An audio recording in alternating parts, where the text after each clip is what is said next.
e a gente vai conversar um pouco mais sobre essa data tão importante com o professor antropólogo, ele é professor da Universidade Federal da Bahia, professor Moisés Lino e Silva, que já está aqui com a gente através da internet.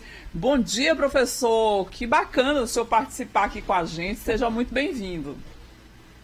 Eu que agradeço pelo convite, bom dia Eli, bom dia Wellington, é um prazer. Bom dia.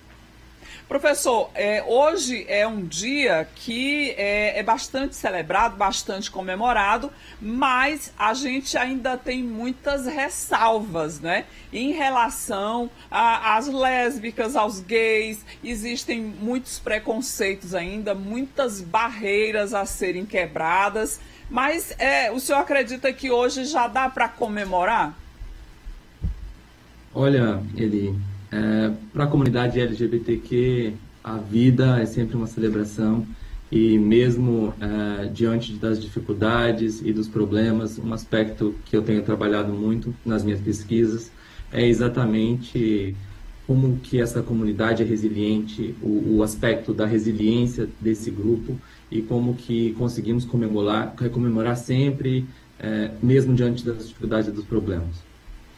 Agora, o senhor tem um livro falando do liberalismo minoritário. Como é que foi a base de pesquisa para esse livro e como é que o senhor, de fato, acabou encontrando inspiração para essa causa?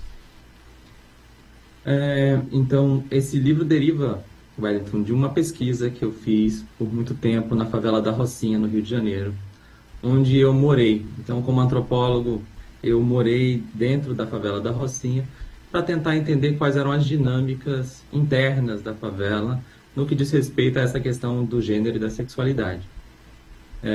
O que o livro traz, muito interessantemente, é que quem fica de fora da favela tende a pensar que a favela é um lugar só de violência, só de opressão. E o que a pesquisa mostra é que internamente a comunidade da favela se organiza de uma forma que também garante direitos para as populações LGBTQ, que às vezes fora da favela as pessoas não têm. Professor, a gente até mesmo por acredito que preconceito, né, cultural, quando se fala em favela, a gente imagina que são pessoas com pouca escolaridade, que vão ser muito preconceituosas e que as pessoas que pensam ou agem de maneira diferente não vão encontrar aquela liberdade, aquele respeito para ser como elas querem. O senhor descobriu que não é bem assim?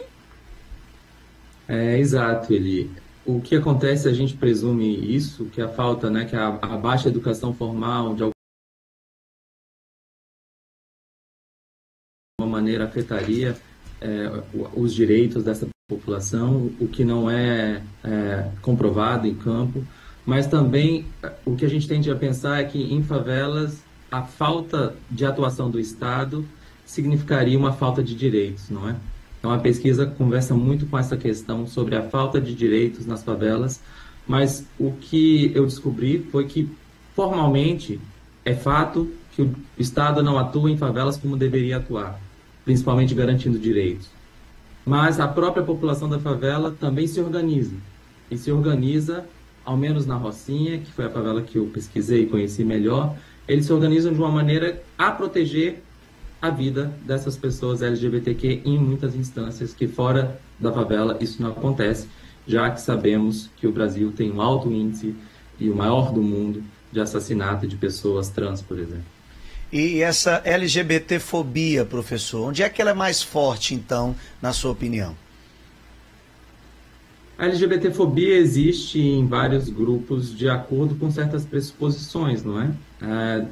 Por exemplo, algumas pessoas acham que os dois sexos seriam naturais. Nascemos homens ou nascemos mulheres. E o que tem se visto é que muitos grupos, por exemplo, na Índia, onde existe uma terceira categoria chamada um terceiro gênero, chamado Rígiras, isso é aceito de uma maneira socialmente aceitável, existe um acordo sobre a existência de um terceiro gênero. E em grupos indígenas da América do Norte também existe um acordo sobre a existência de um terceiro gênero que se chama, na América do Norte, dois espíritos. Então, o que eu estou dizendo é que existir ou não essa fobia em relação à diferença também é parte de um acordo que seja cultural e não só com base em uma diferença da natureza, uma diferença natural. A gente até vê sempre, aqui mesmo nos nossos telejornais, professor, aquele preconceito velado que é tão interno, é tão inerente àquela comunidade que a pessoa às vezes nem percebe que tem. Tipo dizer mais ou menos assim, eu não tenho nenhum problema com homossexuais, eu tenho até amigos homossexuais. A frase por si só já é extremamente preconceituosa e a pessoa pensa que está arrasando, né? Acontece bastante e também o que eu penso é que precisamos de diálogo, né? Precisamos de um diálogo porque algumas pessoas precisam realmente ter a oportunidade de escutar mais sobre a diferença, sobre as possibilidades da diferença, sobre por que em algumas sociedades elas se organizam de uma maneira a aceitar e abarcar melhor a questão LGBT, e por que outras não. Então, não há solução fácil. Eu não acredito que, por exemplo, só culpar o Estado seja suficiente. O Estado deveria fazer um papel melhor, mas só o Estado também não resolve. Precisamos, enquanto grupo, enquanto comunidade, sociedade, um diálogo para poder chegarmos a um entendimento mais inclusivo. Professor, queria que o senhor nos explicasse o que é, na verdade, a linguagem neutra. E muitas pessoas não conseguem compreender isso. Então, voltando, Wellington, para o ponto sobre que algumas pessoas acreditam que, por natureza, o mundo é dividido entre masculino e feminino. Sim. Isso se reflete na linguagem, não é? Na nossa linguagem, a gente sabe que, principalmente em linguagens latinas, como o português, frequentemente a gente tem que atribuir um gênero para a palavra. Então, a gente tem um substantivo, ele pode ser masculino ou feminino. O sol seria masculino, a lua seria feminino. O que a linguagem neutra tenta fazer é colocar em xeque essa divisão que parece tão natural e pensar se podemos, ao longo do tempo, trabalhar a nossa linguagem para que ela não seja dividida dessa forma, mas para que ela abarque também um sentido neutro, ou seja, que no lugar do O ou A, por exemplo, a gente possa usar a letra E para marcar que nem tudo precisa ser generificado. Mas claro também que sobre a linguagem neutra esse é um debate aberto, que é uma causa política, mas que também não há consenso absoluto, mesmo dentro do movimento LGBTQ. Isso se enquadra no todos, todas e todes, professor? Exato, todos masculino, todas feminino e todes neutro. Muito bom exemplo. E o que é que há de errado na expressão homossexualismo, professor?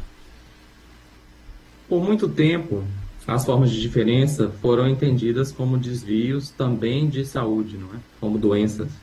Então, exatamente porque se acreditava que as diferenças eram naturais, qualquer desvio dessa diferença seria considerado um distúrbio. Hoje se sabe que as diferenças não são naturais, elas são culturais e, portanto, não há necessidade de classificá-las como distúrbio. O homossexualismo, ele traz consigo essa herança, esse prefixo, né, esse sufixo, desculpa, ele traz essa herança de doença. Aí que entra a cura gay, não é, professor, que foi tão falada aí. Professor, a gente tem LGBTQIA+, e agora a gente vai ter mais duas letrinhas, que é o PN+. Eu queria que o senhor falasse um pouco para a gente por que a gente vai ter o P e o N, o que ele significa, por que é importante essa classificação. Sim, é muito interessante essa pergunta, Eli, porque, na verdade, esse é um tema de um livro que acabamos de escrever aqui na UFBA, em parceria com um colega meu chamado Guilherme Veiga Sanabria. E o livro se chama Glossário de Desidentidades Sexuais, porque o argumento é que a sigla cresce tanto que em breve vamos precisar de um glossário para explicar cada uma dessas categorias. Então, existe um debate se em algum momento não deveríamos parar com a sigla no mais, não é? Então, LGBTQIA+, ou a própria letra Q, que significa queer, que é uma categoria difícil, às vezes, em português, também significaria todas as outras diferenças. Agora, por vezes existem demandas dos movimentos sociais, dos pansexuais, dos assexuais, para que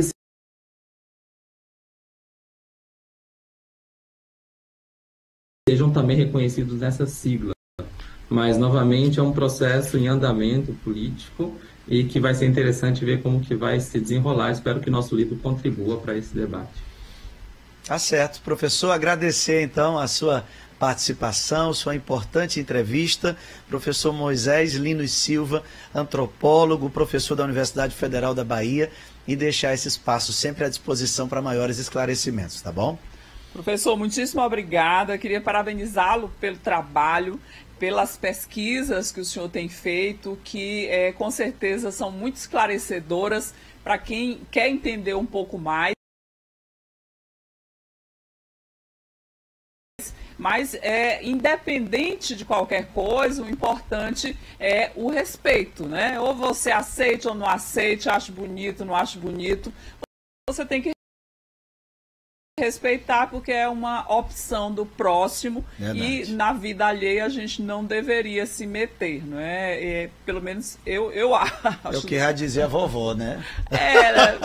Até a gente já mudou aquela história de não meter a colher, a gente mete, né? Quando é caso de violência. Mas se não for violência, não precisa se meter, basta respeitar. Muitíssimo obrigada, viu, professor? Parabéns mais uma vez e um ótimo dia aí para o senhor. Agradeço muito pela oportunidade e pelo trabalho público que vocês fazem, ajudando aqui nessa causa LGBTQ. Muito obrigado. Obrigado, professor. Grande abraço. Está aí o professor Moisés Lino Silva. Tão jovem, né? Ele já é pós-doutor. Que maravilha, né? Parabéns ao trabalho. A informação, o estudo realmente é tudo, professor. Parabéns.